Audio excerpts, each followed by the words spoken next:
Kaisar Sihir, Magic Emperor bab 567 sampai dengan 568 pemilihan murid elit kantor buruh.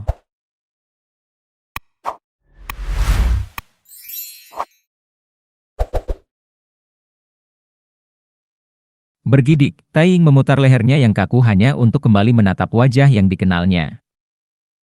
Guihu. Taiying, Kui Gang dan Yuer langsung melihatnya. Sementara Taiying terlihat sangat terkejut, dua lainnya memiliki reaksi yang beragam. Sekarang bahkan murid terdalam telah muncul di kantor tenaga kerja. Zuo Fen bertanya, kalian saling kenal? Dia mengukur Guihu dan matanya berbinar. Lapisan ketujuh dari Radiant Stage? Apa yang dia lakukan hingga dikirim ke sini? Apakah tuannya membiarkannya pergi begitu saja? Tuan, apakah kamu lupa bagaimana kamu mengalahkannya di kompetisi batin terakhir dalam satu sapuan? Dia adalah murid berharga Grand Elder, murid batin terbaik Guihu. Kui Gang mengangguk, mengetahui situasi Guihu dari ayahnya dan Yuer dari Yuling. Zuo Fen berhenti, lalu mengangguk.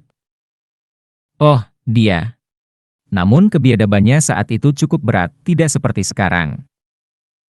Dia pasti mengalami kemajuan besar dalam mentalitas dan hatinya. Tuan, kamu bahkan melupakan ahli seperti dia? Kui Gang menghela nafas. Zuo Fen mengangkat bahu. Aku bahkan tidak pernah memperhitungkannya ketika aku baru saja memutar sapu. Atau haruskah aku mengingat setiap semut yang menginjak sepatuku? Luar biasa, Tuan. Kui Gang dan Yuer terkekeh. Meskipun Guihu adalah ahli terbaik bagi mereka, Zuo Fen melihatnya sebagai seekor semut. Inilah celahnya. Guihu memahami situasi dari wajah Zuo Fen dan menyesali karena tidak memberikan kesan apapun pada monster ini. Dia bahkan tidak pernah menyadari kehadiranku karena betapa lemahnya aku. Sementara Taiying sangat terkejut dan tidak percaya. Guihu, apa yang kamu lakukan di sini? Ya, kamu seharusnya sudah siap sebagai seorang elit. Zuo Fen melirik Penatua Yuan dengan rasa ingin tahu.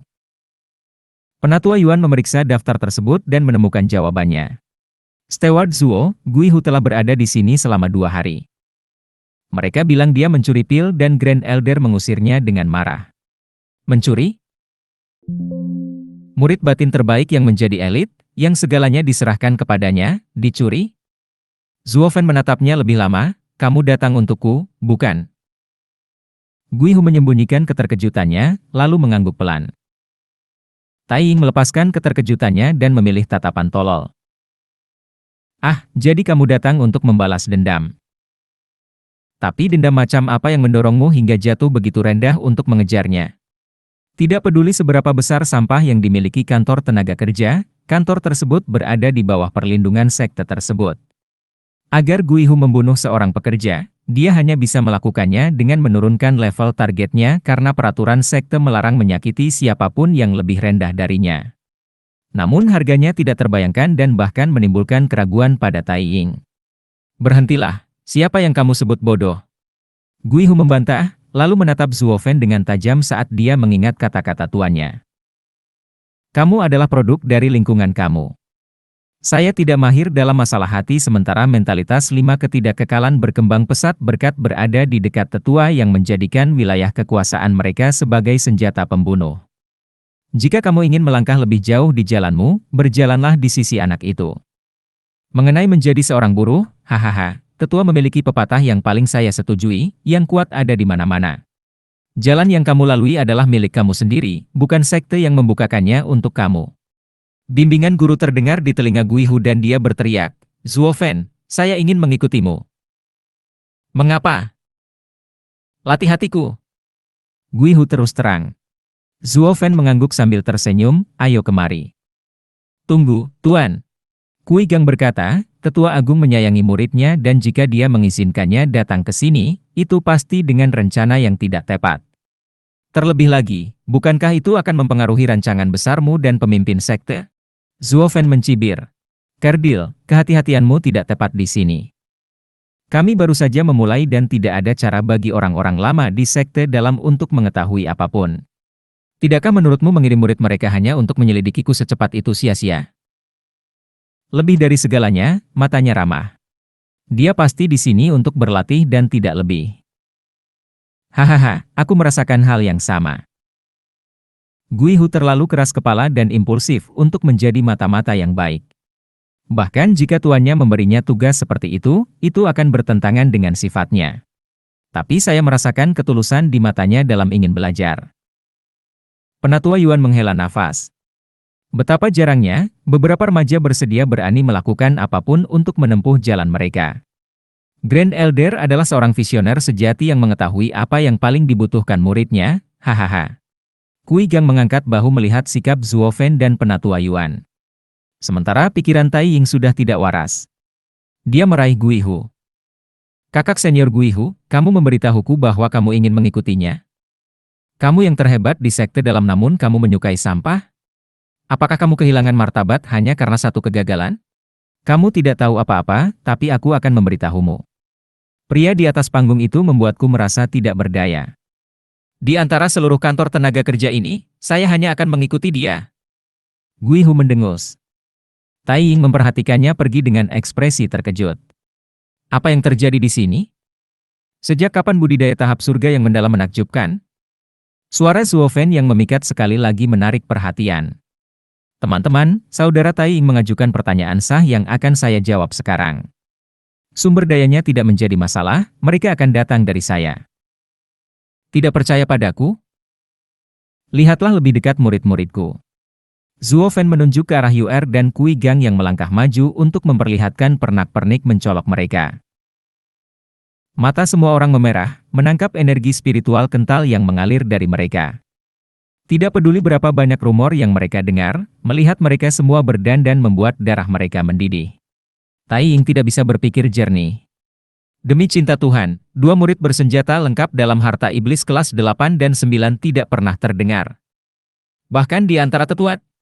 Sejak kapan kantor tenaga kerja menjadi klub bagi para petinggi? Saudara sekalian, anak-anak ini menantang murid batiniah namun kembali hidup dan sehat. Mengapa? Karena yang saya tawarkan, elit tidak bisa unggul. Tetaplah bersamaku dan kamu siap untuk hidup. Kalian semua yang ingin mengikutiku, teriakan namaku, Steward Zuo. Pelayan Zuo. Dia menghasut orang banyak dan mereka menjawab dengan cara yang sama, penuh dengan harapan dan keinginan, seolah-olah dia adalah penyelamat mereka, seorang Mesias. Zuo Fen menjentikkan tangannya dan keriuhan itu terhenti. Zuo Fen menjadi berat dalam teriakannya. Untuk mengikutiku, ada beberapa syarat, haus akan kekuatan. Saya tidak membutuhkan sepatu pantofel. Melalui uji coba yang akan segera saya lakukan di kantor tenaga kerja, saya akan menguji kamu masing-masing apakah kamu layak untuk bergabung dengan kantor tenaga kerja yang elit dan layak mendapatkan sumber daya saya yang tiada habisnya. Saya berjanji kepada kamu bahwa mereka yang lulus akan menjadi penatua. Kamu tidak lagi harus bergabung dengan Asura Circle. Dan bagi mereka yang gagal, maaf tapi kamu akan tetap menjadi pekerja sederhana yang menunggu kematian di lingkaran Asura. Suara mendesing. Teriakan yang memuncak tersendat saat kerumunan terdiam. Tunggu, kita masih harus lulus ujian? Saya belum berkultivasi selama berminggu-minggu. Zuo Fen menegaskan. Jika kamu begitu takut untuk mengambil langkah ini untuk menjadi kuat, untuk bergabung denganku, maka kamu pantas mendapatkan nasibmu sebagai semut. Kamu tidak memiliki dorongan untuk haus akan kekuasaan, kamu lemah. Psikologi terbalik ini menghasilkan keajaiban yang luar biasa. Dengan gabungan dorongan dan hinaan, banyak yang terdorong, semangat mereka terbakar dengan api yang belum pernah terlihat selama bertahun-tahun saat mereka menyerbu Zuo Fen. Tai Ying merasakan kerumunan itu bergerak melewatinya, lalu matanya menatap tajam untuk ikut bersama mereka. Mari kita lihat apa yang dimiliki oleh seorang kultivator surga yang mendalam yang dapat membuat banyak orang terpesona oleh kata-katanya. Bahkan murid batin terhebat Guihu pun mengikutinya. Mereka mengikuti Zuo Fen ke belakang gunung, ke kuburan di mana dia berteriak dan membuat tanda, surga bumi kuning mendalam. Gerbang 4 arah terbuka. Gemuruh. Gemuruh yang tak henti-hentinya mengiringi munculnya 4 pintu yang menyatu menjadi kenyataan, dengan masing-masing pintu memiliki kata berbeda yang terukir di atasnya, langit, bumi, surga dan manusia. Zuo Fen melewati mereka masing-masing. Setiap pintu adalah susunan tertutup dan juga ujianmu. Antara langit dan bumi, surga dan manusia bergabung membentuk tubuh, pikiran dan jiwa. Ia berubah dan bermutasi menjadi variasi yang tak ada habisnya. Masing-masing susunan di sini terbuat dari campuran 3 jenis, menjebak, membunuh, dan membingungkan, ruang yang terus berubah. Kamu hanya perlu lulus salah satu dari ujian ini dan kamu akan menjadi elit di kantor tenaga kerja dan akan terbebas dari penderitaan lingkaran Asura. Maksudmu semuanya sama? Kenapa 4? Tai Ying bertanya dengan bingung. Zuo Fen tersenyum. Pertanyaan bagus. Membuat keempat pintu menjadi sama adalah tindakan sia-sia. Pintu manusia adalah yang paling sederhana. Dengan langit, bumi, surga, dan manusia yang menargetkan aspek berbeda, kesulitannya meningkat dari manusia ke surga. Sama seperti murid luar, murid dalam, dan elit. Itu adalah susunan kelas 5 dan kelas 6, dengan pintu surga menjadi susunan kelas 7. Semua orang tersentak, bahkan Tai Ying selalu mengerutkan kening. Luar biasa, kantor tenaga kerja memiliki seseorang yang dapat mengatur susunan kelas 7. Semua orang tahu bahwa array apapun di bawah kelas 7 dapat diperdebatkan untuk tahap ethereal, yang berarti bahkan para ahli tahap ethereal pun harus meluangkan waktu untuk memecahkan array kelas 7. Dan ini adalah kultivasi yang dimiliki oleh para tetua dan yang mulia, namun orang ini mengaturnya hanya untuk menguji para murid. Zuo Fen berseri-seri. Keempat pintu itu menargetkan aspek yang berbeda. Seperti yang kamu lihat, saya di sini bukan untuk menguji kekuatan kamu tetapi potensi. Karena kamu hanya perlu tetap bersamaku sebentar dan kekuatan akan datang dengan sendirinya. Tai Ying harus mengakui, dia mulai mengagumi Zuo Fen, meski hanya sedikit. Melewati integritasnya, fakta bahwa dia telah melakukan lebih dari yang pernah dilakukan orang-orang lama itu bisa menjelaskan banyak hal. Karena kantor tenaga kerja sangat miskin, menguji orang-orang ini seperti murid luar dan dalam tidak mungkin dilakukan. Meskipun tidak ada yang bisa menjamin bahwa memberikan perlakuan yang sama kepada orang-orang ini akan mengakibatkan melampaui batas mereka melalui puluhan cobaan untuk menjadi lebih baik daripada murid luar. Oleh karena itu, uji potensi. Sementara orang-orang lama itu terpaku pada kekuatan saja ketika datang ke kompetisi, mengabaikan potensi para murid. Belum lagi talenta-talenta terpendam yang dibuang ke kantor tenaga kerja. Atau lebih tepatnya mereka tidak peduli, hanya ingin menguasai kekuatan mereka sambil melakukan sesedikit mungkin. Dan karena kantor tenaga kerja bisa mengikuti kompetisi besar yang melibatkan murid-murid luar dan dalam, mereka akan mengancam keuntungan orang-orang lama. Jadi mereka selalu menekan kantor tenaga kerja, menyia-nyiakannya untuk memperkuat otoritas mereka. Tapi pria di depan mereka ini ingin menggali emas kasar dan berkilauan di dalamnya dan menantang orang-orang tua itu dengan mengambil makanan langsung dari depan hidung mereka. Tai Ying menyipitkan mata. Ini semua akan meledak tanpa ada yang mendukung murid tunggal ini tidak peduli seberapa kuat orang ini. Dia sendiri tidak bisa menghadapi sekte dalam. Seseorang keluar untuk mengubah status di sekte. Dan orang ini adalah tangan kanannya yang menimbulkan kekacauan di kantor tenaga kerja. Besar. Tai Ying berteriak kegirangan. Hal itu menarik perhatian yang lain. Ada apa dengan dia? Zuo Fen terlihat aneh. Apakah dia kehilangannya? Tai Ying berjalan dengan langkah mantap di hadapan Zuo Fen. Saya tahu rencanamu dan saya akan bergabung. Sudah saatnya bagi sekte perencana iblis untuk berubah. Kamu harus membuktikan dirimu kepadaku dulu. Mata Zuo Fen berbinar. Kita memiliki seorang pemikir di tengah-tengah kita, yang dipicu oleh kemarahan dan kebencian atas apa yang dilakukan orang-orang tua itu padanya. Tai Ying menunjuk ke pintu bumi. Sebelum aku melakukannya, jawab ini padaku. Maukah kamu membawaku bersamamu begitu aku keluar dari sana? Saya akan. Tapi aku harus memperingatkanmu, ada susunan pembunuh di dalamnya. Setelah dikurung selama 3 tahun, kekuatanmu pasti berkurang. Demi kebaikanmu, pilihlah pintu yang manusia. Zuo Fen mengingatkan dengan ramah. Semua orang tegang. Kita bisa mati di sana? Semua tersendat kembali. Tai Ying tidak peduli, sambil tertawa. Hiduplah sebagai orang jenius atau mati sebagai pahlawan. Saya lebih baik mati daripada tidak menjalani hidup saya sepenuhnya. Tai Ying adalah orang pertama yang memasuki pintu bumi. Hal ini diikuti dengan gemuruh keras yang datang dari dalam, mengguncang ketakutan di hati orang-orang dan membuat mereka semakin mundur. Anak itu memiliki kepribadian yang baik dan akan mencapai hal-hal hebat. Penatua Yuan mengusap janggutnya. Zuo Fen tersenyum. Sampah orang-orang tua itu adalah emas orang lain. Tapi mari kita tunggu setelah dia keluar hidup-hidup dan jangan langsung mengambil tindakan. Tuan, bukankah kita keluar dari barisan kelas 7 itu?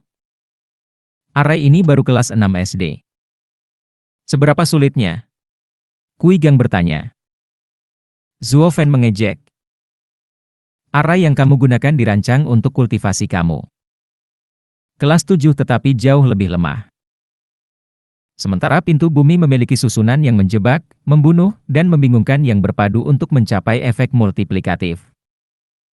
Kamu dipersilakan untuk mencoba pintu surga jika kamu tidak percaya.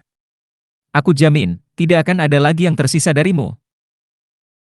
Aku lebih suka tidak. Kui Gang tergagap dan menatap UR dengan getir. UR hanya tersenyum. Suara mendesing. Sosok gelap melesat ke dalam pintu surga sebelum ada yang menyadarinya. Suara kisi-kisi yang mengerikan menyusul yang menggetarkan saraf orang-orang hingga ke inti. Siapa yang begitu ingin bunuh diri hingga menghadapi pintu yang paling sulit? Seseorang berteriak. Zuo Fen mengamati gerbang dan bergumam, Guihu. Hahaha, dia adalah murid Grand Elder, dengan bakat luar biasa dan kemampuan luar biasa. Sekarang dia ada di kantor tenaga kerja, dia ada di pihak kita. Penatua Yuan memuji. Zuo Fen mengangguk. Dia berani dan cakap. Saya akan melatihnya bahkan tanpa kamu perlu menunjukkannya. Meskipun aku tidak bisa mengatakan apakah dia akan tetap bersamaku atau kembali ke Grand Elder pada akhirnya. Bagaimanapun, semua ini untuk pertemuan naga ganda. Hahaha, ya, gambaran yang lebih besar. Penatua Yuan mengangguk. Semua orang memasuki masa penantian ketika pintu langit dan bumi bergemuruh dan dengan setiap suara, keberanian mereka hancur. Mereka menunggu untuk melihat nasib mereka. Jika bahkan murid dalam dan luar terbaik pun tidak dapat bertahan, mereka tidak akan mempunyai peluang sama sekali. Ledakan. Suara ledakan dan energi yang tajam berterbangan kemana-mana dalam keheningan yang termenung. Selama 6 jam, tidak ada tanda-tanda pergerakan dari dalam. Hati murid-murid lain tertahan di tenggorokan mereka. Kantor buruh elit baik-baik saja, tapi itu terlalu mematikan. Saat fajar menyingsing, dengan kedua murid masih berada dalam barisan, sisanya putus asa. Retakan. Suara langkah pelan yang datang dari pintu surga menandakan kedatangan seseorang. Itu samar dan lelah, memperlihatkan Guihu saat dia mendekat. Dia terengah-engah dan kelelahan, di ambang kehancuran. Yang lain berteriak. Apa yang ada di sana sehingga membuat ahli radian stage lapisan ke-7 begitu celaka? Dia hampir mati. Diikuti dengan suara yang lebih keras, sesosok tubuh berdarah keluar dari pintu bumi, tapi matanya bersinar karena kebiadaban. Seseorang bisa mendengar hati mereka berdebar-debar, beberapa memilih untuk pergi dalam kesedihan daripada menghadapi cobaan mematikan seperti itu. Melihat semangat mereka hancur, keberanian mereka melemah, Zuo Fen menyatakan. Guihu telah melewati pintu surga dan menerima harta iblis kelas 7 dan 4 pil kelas 7. Tai Ying melewati pintu bumi dan menerima harta iblis kelas 6 dan 3 pil kelas 6. UR dan Kui Gang memberikan hadiah mereka. Semua tampak terperangah melihat benda yang berkilauan itu.